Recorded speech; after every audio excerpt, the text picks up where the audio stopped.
My name is Brian Matheson. I'm the Mayor of Lumsden, and I'd love to welcome you to the 9th Annual Lumsden Scarecrow Festival. This is the 9th year for our Scarecrow Festival, and it's kind of an idea that happened, and it's simply mushroomed into a tremendous day for our community.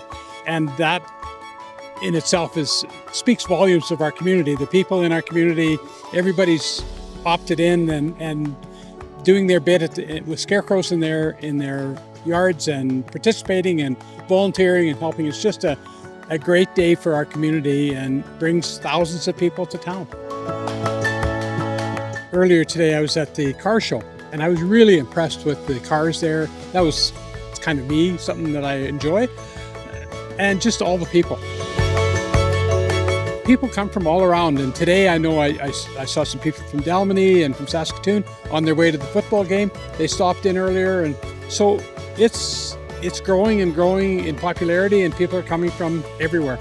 This event happens because of we've got, I think, 70 displayers. This is a special event, and they do a great job, and so our community, businesses, and everyone really jumps in. Whether it's individuals coming forward and volunteering or groups like the fire department, the museum, all of these types of people are really jumping in, the Arts Council, and everybody just makes this a great event. And that's because of the people in town, the organizations in town, they're just tremendous, and that's our community.